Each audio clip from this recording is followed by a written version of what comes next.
저는 가끔 이제 그런 사람들 유튜브로 들어가 볼 때가 있어요. 그 생각을 하죠. 이런 사람들도 열심히 살고 있는데 나도 열심히 살아야지. 이제 그런 생각을 좀 할 때가 있죠. 마우 연구소. 지구 평평론을 주장하는 사람들은 왜 대부분 기독교인인가?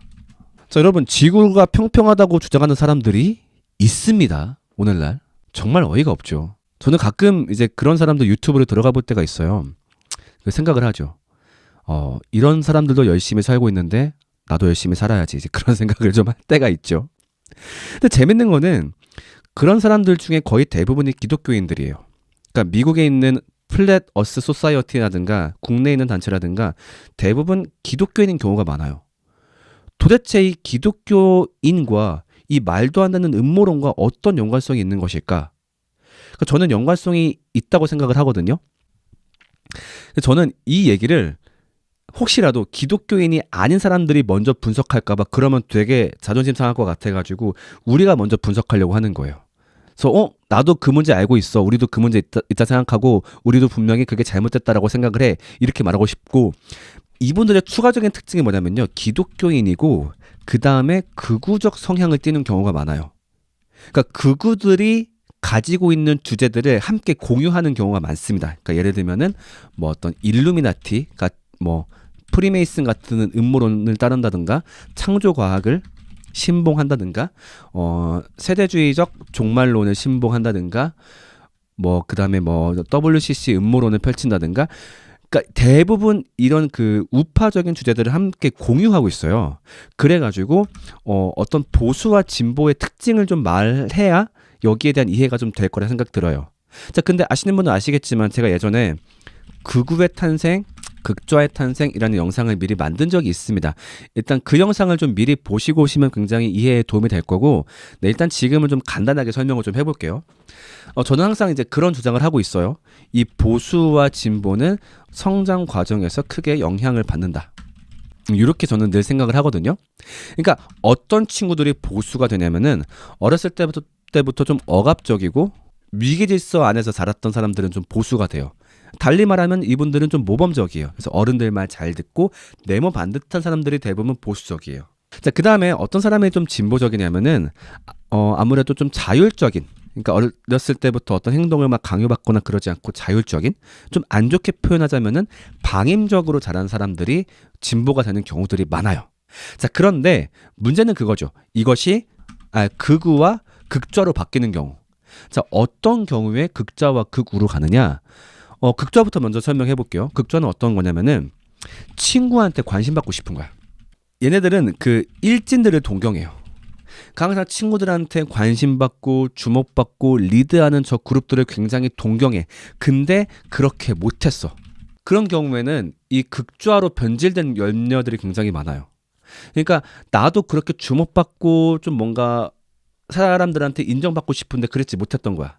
그렇다 보니까 어떻게 해요? 뒤늦게 사람들에게 주목받을 수 있는 토템을 붙잡아요. 학창 시절 때는 그게 뭐 잘생긴 외모 아니면 뭐 싸움 잘하는 거 그런 거였을 거예요. 그러니까 그런 사람들이 일진들이 되니까 그러니까 저걸 소유하니까 일진이 되었단 말이지. 그러니까 나도 뭔가 사람들이 우러러 볼 만한 걸 소유하고 싶어. 좀 되게 박수 칠 만한 걸 소유하고 싶어.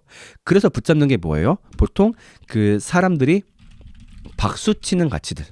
예를 들면 뭐 환경, 동물 보호, 소수자 인권 보호, 뭐 채식 이런 것들을 붙잡는단 말이에요. 그렇다면 좋다라고 할 수 있지 않느냐라고 할지 모르겠는데 이걸 붙잡은 다음에 일진의 행동을 그대로 반복하죠. 아무튼 그래서 그런 친구들이 극좌가 돼요. 그러니까 겉으로 봤을 때 굉장히 그럴듯한 가치들을 얘기하지만 이걸 가지고 과거 일진들의 행동을 자기들이 반복하고 싶은 거죠. 자, 그러면은 어떤 친구들이 극우가 되냐? 그러니까 극좌가 친구들한테 관심 받고 싶은 거라 했잖아요. 극우들은 어른들한테 이쁨 받고 싶은. 그러니까 항상 어렸을 때부터 그 윗사람들이 어떤 것들을 지시했고 그것을 따르면서 인정받아 왔고 이제 그런 것 때문에 자랐던 사람들이에요. 그래서 이 사람들은 항상 그런 이제 윗사람들한테 이쁨 받고 싶어 해요. 그래서 이분들은 기본적으로 또래의 인정에는 별 관심이 없어. 왜냐면은 나는 니들과 달라. 야, 뭐 난 니네랑 같은 급이 아니야. 응, 나는 좀 니들보다 조금 더 높은 위치야. 그러니까 왜냐면은 또 이런 생각을 해야 그 삶을 버틸 수가 있어요. 그러니까 예를 들면 엄마 아빠가 나한테만 굉장히 억압적인 삶을 강요하고 막 이것저것 하라 그래. 그럼 이걸 견딜 수 있는 건 뭐냐면은 그래. 이거를 따르는 게 옳기 때문일 거야. 친구들 중에서 이거를 안 따르는 애들 보이거든. 그러면은 걔들 보면서 얘네를 한심하게 여겨야 돼. 아유 저런 장난꾸러기들 이런 걸 안 따르고 그래 이런 걸 따르는 나는 쟤들보다 우수한 아이야. 그래서 또래보다 더 위에 서고 싶어 해요. 그렇다 보니까 얘네가 붙잡는 게 뭐냐? 얘네가 붙잡는 토템은 어떤 특징이 있냐면은 남들과 다른 거. 그러니까 얘들은 아까 얘기했던 남들이 많이 붙잡는 가치는 별로 관심이 없어. 이건 뭐 아래 것들이나 하는 거고. 나는 남들이 잘 모르는 거. 남들이 잘 알지 못하는 거. 그러니까 어때요? 극우파들 중에서 음모론을 따르는 사람들이 많은 거예요. 왜냐면은 이것이 나를 동집단보다 우위에 서게 만들어주거든. 야, 니들 모르지? 사실은 지구는 임마 그 일루미나티의 음모에 정복되어 있어. 아, 이것을 모르는 우매한 대중들. 이렇게 말을 하는 거죠. 아니면 어떤 거? 권력자의 말을 따르는 걸 좋아해요. 왜냐면 이런 습성이 있다 보니까 어른들한테 이쁨 받고 싶은 습성이 있다 보니까 뭔가 강하고 권력자의 말을 따랐을 때 어렸을 때 그 안정감이 떠오르는 거예요. 마치 어렸을 때 그 부모님의 보호를 받는 것 같은 기분이 드는 거야. 그래가지고 극우들이 왜 트럼프를 따라? 트럼프의 주장이 뭔가 어떤 합리적이고 좋아서? 아니 그렇게 시원하게 얘기하고 퍽퍽 지르는 모습에서 내가 어렸을 적 보았던 그 권력자의 모습이 떠오르는 거야. 세 보이는 거야. 센 사람한테 자기 삶을 위탁했을 때 안정감을 느끼는 거예요. 그러니까 극우들이 전광훈 목사를 왜 따라? 그 사람의 어떤 신학이 맞아서? 그게 아니라 막 지르고 뻥뻥 얘기하고 그걸 보면은 어린 시절 기억이 바로 떠오르는 거야. 아 맞아. 그 우리 아버지의 모습과 비슷해. 그때 느꼈던 내 안정감 혹은 나를 압박했던 그 조직 문화 시스템 그게 떠올라. 맞아. 거기서 나는 예쁨 받았었지. 그래서 그 밑으로 자기를 집어넣는 거예요. 그렇다 보니까 지구평평론이라는 말도 안 되는 음모론을 따르는 애들 중에 극우 근본주의 기독교가 많은 거예요. 그러니까 결국 하나로 연결되어 있어. 그러니까 극우적 환경에서 자랐다 보니까 특히 교회에서 그런 어떤 억압하시는 분들 얼마나 많아. 그러니까 난 니들과 달라. 그러니까 나를 다르게 해줄 것들을 자꾸 집착하게 되는 거죠. 특히 그 와중에 어느 경우에 더 심화가 되냐면은 나는 달라 그런 엘리트주의를 지향하는데 내 삶은 시궁창일 때. 맞아 내 삶은 달라야 되고 난 저들과 더 높아야 되는데 나 뭐 취직도 제대로 안 되고 특히나 어떤 경우에 많이 좌절을 하냐. 결혼 연애 시장에서 실패할 때 많이 좌절을 하죠. 왜냐하면 이런 사람들이 솔직히 결혼 연애 시장에서 인기가 없는 경우가 많아요. 뭐 다 그렇진 않겠지만 왜냐면 솔직히 이런 식으로 막 억압적 성향이 있고 막 자꾸 자기 권위 내세우고 이런 사람을 누가 좋아해? 자꾸 대화하자 자기 잘난 척하려고 그러고 그렇다 보니까 결혼 연애 시장에서 밀려날 경우가 많은데 그렇다 보니까 현실을 부정하고 싶은 거야. 아니야. 난 더 우월한 존재인데 내 삶은 왜 이렇지? 그래. 나를 더 다르게 만들어줄 무언가를 붙잡아야 돼. 그러니까 막 지구평평론 이런 거 막 붙잡는 거예요. 그래서 이런 거에 집착하시는 분들 보면 대부분 실제로 삶이 잘 안 풀리는 경우가 많아. 그러니까 더 집착하는 거야. 난 달라. 난 니들보다 우월해. 니들이 모르는 세상의 질서를 알고 있어. 그러니까 이것이 지구평평론을 주장하는 사람들의 대부분의 심리적 상태인 거예요. 자, 사실 저는 이 얘기를 왜 했을까요? 제가 지구평평론을 조롱하기 위해서 이 말을 한 건 아니에요. 무슨 말이냐면은 이런 식으로 교회 안에 극우 기독교의 폐해가 많다는 거죠. 그러니까 지금 얘기했던 단순히 어떤 지구평평론 얘기하는 걸 넘어서서 일상생활들, 성도들 간에서 혹은 가정에서도 이렇게 억압적 교육을 받고 자란 사람들이 가정에서 교회에서 그 억압을 재생산하면서 말도 안 되는 짓을 한 경우가 많다는 거예요. 예를 들면은 그 제 영상 중에서 또 이런 식의 극우를 찾아볼 수 있는 영상이 있거든요. 그 댓글에서 길거리 찬양을 보고 빡쳐서 바로 올린 영상. 이제 이 영상을 보면은 되게 댓글들이 많이 달려 있고 그래요. 그러니까 이 영상 뭐 보신 분들 아시겠죠? 간단하게 설명하자면은 제가 길거리에서 남들한테 피해주면서 지나치게 큰 볼륨으로 찬양하는 사람들을 비판한 영상인데 여기 댓글을 보면은 저를 막 비난하는 사람들이 많아요.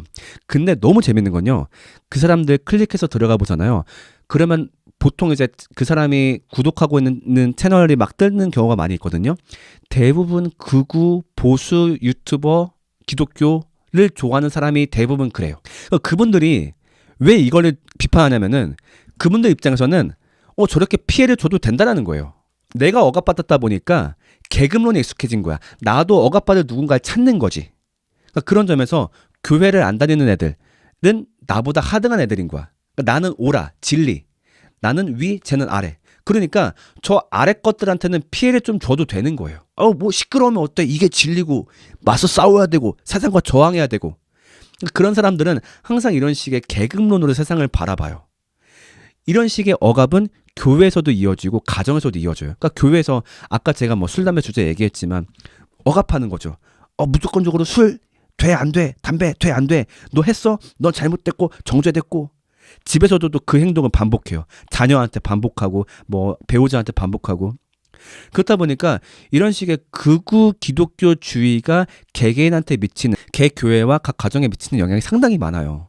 그래서 저는 결과적으로 이 영상을 통해서 뭘 말하고 싶냐면은, 내가 이런 성향이 좀 있다라고 한다면은 나를 좀 돌아보자.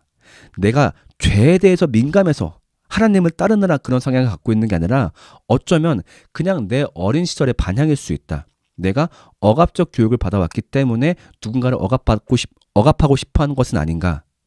그런 걸 한번 살펴보자는 거예요. 그런 걸 돌아보지 않으면은 자꾸 비상식적인 짓거리들을 하게 되고, 그것이 마치 누구만큼이나 멍청해 보이냐?